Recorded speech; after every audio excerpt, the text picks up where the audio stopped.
Bonjour à tous, il y a quelques semaines, un nouveau lieu de culture et de divertissement s'est ouvert à Besançon, ici en face du square Castan, sous la Porte Noire, la Comédie de Besançon. Alors ce n'est pas tous les jours qu'un théâtre ouvre, nous allons vous raconter cette histoire avec notamment l'un des trois cofondateurs et propriétaires, Didier Olivero, bonjour. Bonjour, bienvenue. Merci. Alors c'est pas votre coup d'essai, vous en avez quelques-uns déjà des théâtres. Oui, tout à fait, nous sommes trois et nous avons différents théâtres partout en France. Et on a décidé de venir s'installer à Besançon parce qu'on avait constaté qu'il y avait plein d'événements culturels à Besançon et qu'il n'y avait pas de café-théâtre à proprement parler, de lieu où il n'était programmé que de la comédie. Oui, parce que c'est ça l'idée, c'est comédie, humour, stand-up, exclusivement. Exclusivement comédie, humour, stand-up et spectacle pour jeune public également. Voilà. Mais il n'y a rien d'autre que ça. Alors de temps en temps, il y a des spectacles musicaux, mais qui restent malgré tout sous l'égide de la comédie. Mais alors comment vous faites? Vous aviez déjà un répertoire? Comment ça fonctionne? Alors oui, effectivement, on a pas mal de compagnies qui travaillent avec nous à travers les différents théâtres que nous avons. Pour le coup, pour programmer ici à Besançon, c'était plus facile. On a fait venir les compagnies qui jouent pour nous dans nos théâtres ici. Et on a la chance d'avoir un des trois associés, qui est Julien Sigalas, qui écrit des spectacles également. Donc c'était facile de jouer ces spectacles pour démarrer, parce qu'on ne sait jamais quand on démarre comment ça va fonctionner. Et tout ça, je précise, sans subvention, parce que c'est très important dans le domaine du théâtre. C'est pas faux. En fait, on coûte rien à personne et on donne du plaisir aux gens. On fonctionne uniquement sur nos propres fonds. Et donc, sur la programmation. Sur la programmation, en vendant des places de spectacle. En fait, il faut que les gens viennent nous voir pour que ça puisse tourner. Bon, on va rentrer dedans, parce qu'on ne soupçonne pas du tout qu'il y a un théâtre là, quand même. Alors, pas encore complètement, mais enfin, on a refait cette belle enseigne déjà. Elle est belle. Qui l'indique. Et voilà, bienvenue. Merci. Par ici.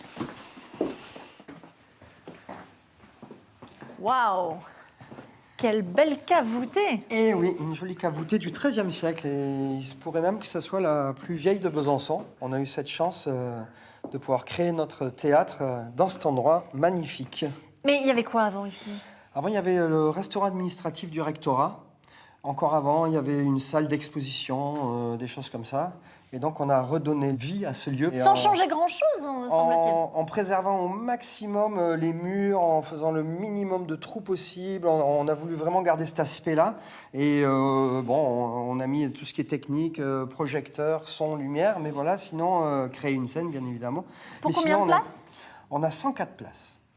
Pas Voilà. une de plus. Alors, il faut penser à réserver pour le coup, parce que souvent, on reste à la porte. Bon, écoutez, merci beaucoup pour cet accueil. On va rejoindre la quatrième personne, je crois, très importante dans cette institution. La plus importante, c'est Edith. Edith fait tout ici. C'est la pièce maîtresse de la Comédie de Besançon. Waouh, je vais la rejoindre en régie, justement. Merci beaucoup. Au revoir. Vivian, je te mets une belle découpe au centre. Ok. Ça te va? Ouais, Et puis, tu me diras si ça te convient. Moi, j'aime bien quand c'est chaleureux, les contres. Donc, je te mets de l'orange, du rouge, Ok. de l'orange, du rouge. Ouais, nickel. Là, Et là, c'est rose. Ça rend super bien. Ouais, c'est top. Ça rend Attends, bien. j'étais sur une... deux secondes. J'étais... C'est donc là que je vous retrouve, Voilà. Edith. Oui. Dans l'un de vos nombreux postes, la régie. Ouais. Alors, on gère quoi depuis là, exactement? On gère le son et la lumière. Voilà. Donc, quand un comédien ou un duo, un trio arrive, j'ai soit une clé USB, soit j'ai téléchargé les musiques. J'ai plus qu'à les envoyer avec une conduite. Une conduite, c'est en fait la partition, on va dire, de la pièce, où sont notés les tops envoyés pour le son, la musique ou une sonnette de téléphone, et les lumières qui changent. Et ça, c'est Voilà. un poste qui vous plaît? Alors, c'est un poste surtout très nouveau pour moi, parce que je n'avais jamais fait ça de ma vie. C'est la seule partie de ce travail que je ne connaissais pas et que j'ai dû apprendre. Oui, parce que vous étiez déjà dans le milieu du spectacle. Oui, tout à fait, mais dans la communication, relations publiques et production. Et j'étais seule, j'étais en télétravail et je voulais voir du monde. Donc j'ai postulé et je vois du monde. Ah bah là, du coup, ça, Beaucoup de monde, beaucoup ça de n'arrête pas. monde. Alors, vos autres postes, c'est quoi? C'est l'accueil? L'accueil, l'accueil, je suis au comptoir, j'enregistre les gens qui ont acheté quasiment à 99% leur place sur Internet. Donc les gens arrivent, je vois, clic, ils sont là, ils descendent. Je ferme ma clé et j'insiste sur le fait de ne pas être en retard. Parce que sinon... Parce que je suis seule, donc quand l'heure est passée, je ferme ma clé, je descends ici et je lance le spectacle. Voilà. Et quand c'est fini, je remonte ouvrir pour que les gens Donc ça puissent s'en s'arrête aller. jamais? Non, ça s'arrête jamais. Voilà. Mais ça vous plaît, ça? Oui, ça me plaît beaucoup, beaucoup, beaucoup. Surtout qu'il y a beaucoup de monde, que quand je remonte et que je dis au revoir aux spectateurs, tout le monde sourit et dit merci, merci, ça fait du bien. Donc oui, je suis très contente. Vous aviez hâte de renouer avec cet univers du spectacle vivant? Oui, voir du monde surtout. Parce que vous savez, après le confinement, être en télétravail à 100%, ce qui était mon cas, parce que quand vous faites de la production et de la diffusion, c'est-à-dire vous vendez des spectacles, vous avez besoin d'un ordinateur et d'un téléphone, et c'est tout. Je voyais pas grand monde et ça me manquait beaucoup. Et là, vous sentez qu'il y a vraiment... On attendait ça à Besançon, cette C'est ce qu'on scène? me dit. On me dit merci, vraiment ça manquait. Et le soir du Nouvel An, quelqu'un m'a dit, ça m'a fait très plaisir, vous faites revivre le quartier, parce qu'on travaille aussi le matin avec les enfants et les tout-petits. Et ce monsieur m'a dit, c'est vraiment du bonheur de voir plein d'enfants dans le quartier. C'était un peu mort et merci. Il y a plein de gens qui me disent merci. Waouh, mais combien Moi de je dis métiers, merci d'être venu et eux ils me disent merci, donc tout le monde est content. combien de métiers permettent autant de merci? Merci, et de merci. On va s'intéresser à Vivien, là-bas, qui est sur scène. Il va nous faire un petit extrait, quelque chose sûrement. Ouh, alors moi j'ai dit à tout le monde de venir, à Marie-Alice, à Marie-Thérèse, à Marie-Berthe, à Marie-Louise, à Marie-Jeanne, enfin bref, j'ai dit à toutes mes filles de venir. Et je ne me suis pas stoppé là, hein. J'ai dit aussi au Robert, au Lucien, au Joseph, au Robert, au Lucien, au Joseph. Enfin bref, de toute façon, je ne suis pas ami avec tous les parents de mes enfants. Hein. Ouh. Ah, ben voilà Florence, justement. Bonsoir Florence, comment elle va? Bonsoir, Vivien. Ça va bien? Bah oui, alors ça y est, vous avez pris possession de cette scène, vous. Eh oui, on est en pleine répétition là, et du coup, on a hâte d'y être. Répétition de quoi exactement? Eh bien, tous les mercredis, tous les derniers mercredis de chaque mois, on va lancer un comedy club, les mercredis comedy show, que j'aurai le plaisir de présenter en tant que humoriste bisontin franc-comtois. Et je fais venir des amis avec moi sur scène, avec des plateaux d'humour, des humoristes de la région et peut-être d'un peu plus loin aussi de la Suisse ou voilà. Et vous avez aussi histoire votre propre spectacle. J'ai mon propre spectacle. Je pars direction Avignon cet été et le but c'est aussi de venir à la Comédie le rôder peut-être prochainement. Voilà. Et il consiste en quoi votre spectacle? Mon spectacle, comme vous l'avez vu, c'est des personnages. Je joue sur mes origines franc-comtoises et martiniquaises. Et plein d'autres personnages de tout âge, on va dire. Ça va du grand-père à la grand-mère. Plein de petits personnages, plein de petits clins d'œil à l'humour qui existe depuis des années, mais surtout autour du personnage, parce que moi, je ne fais pas de stand-up.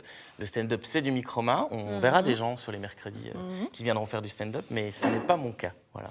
Et comment vous êtes arrivé à ce type de spectacle, à ce Ça type fait d'humour? 10 ans que je fais de l'humour. Je suis comédien à la base depuis plus de 10 ans.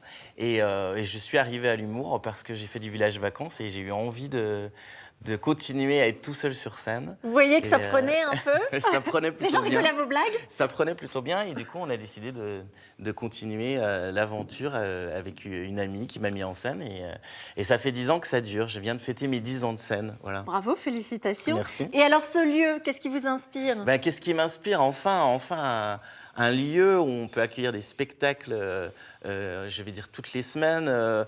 Sur Besançon, on a envie de venir. Et cet endroit est en plus magnifique. Il y a des difficultés quand on est seul en scène comme ça? Ah bah oui, la difficulté, c'est de faire rire. Surtout quand on a décidé de faire de l'humour. Après, moi, j'ai la chance que ça fonctionne plutôt bien. Donc, le pari, en général, gagné. Mais c'est pas toujours simple. On peut jouer dans des bars, on peut jouer ailleurs. Moi, je sais que je préfère jouer dans des salles parce que, du coup, c'est Les mon gens sont venus univers. pour ça. Voilà. Les gens sont venus pour ça. Quand on joue dans des bars ou dans d'autres lieux, c'est un peu plus compliqué. Et puis là, le cadre est tellement... Mais le cadre est tellement englobant. magnifique et enveloppant. Ouais. Et on sent qu'il y a un très, très bon son. Alors ça, c'est très important aussi, le son. Et là, on sent que quand la salle est pleine, ça doit être vraiment fantastique, quoi. Que même quand vous faites l'accent martiniquais, on vous comprend. Ah, j'espère en tout cas. C'est le but. Bon, bah alors par contre, c'est un théâtre, ça tourne, ça y va, donc on a un autre comédien qu'on va Eh recevoir. ben, moi, je vais vous Il faut laisser. quitter la scène. Voilà. Eh Bon. ben, je m'en vais. Merci beaucoup, Vivien, à bientôt. Merci à vous. À bientôt. Il finit par perdre une main, puis l'autre. Puis c'est autour des bras qu'il s'irradie tant et tant qu'on en ampute un, puis l'autre. Et les rayons qu'il continue maintenant à examiner lui bouffent maintenant la cage thoracique et les aisselles, Madame Ruffio. Alors Hervé Laplante, vous allez jouer ici avec votre spectacle Petite histoire de la médecine qui est déjà bien rodé. Oui, bien rodé, je sais pas. C'est jamais bien rodé, mais oui, c'est ici, oui. Alors, il a été créé quand ce spectacle? Alors, il a été créé en 2016, suite à une rencontre d'un spécialiste de l'histoire de la médecine qui était prof à la faculté de médecine, d'un ami à moi qui est écrivain, dramaturge, et puis qui a bien voulu s'atteler avec moi au projet pour essayer de raconter une histoire qui pouvait tenir la route sur les grandes découvertes, les grandes épidémies, enfin toute l'histoire de la médecine, on peut dire. On remonte le fil de l'histoire de la médecine, voilà, à travers un spectacle où je suis seul en scène, mais où je fais vivre une chaise où il est assis une grand-mère qui a 98 ans, qui est hypocondriaque, et au travers son hypocondrie, on va un petit peu raconter des histoires folles, mais toutes réelles. C'est-à-dire que tout ce qui est raconté dans le spectacle a eu lieu avec les dates, le moment, qui les a inventés, qui a inventé les anesthésies, les premières opérations, etc. Voilà. Et cette patiente est inspirée de vos propres patientes parce que vous êtes médecin oui. généraliste à Oui. Mouchard dans le Jura? Oui.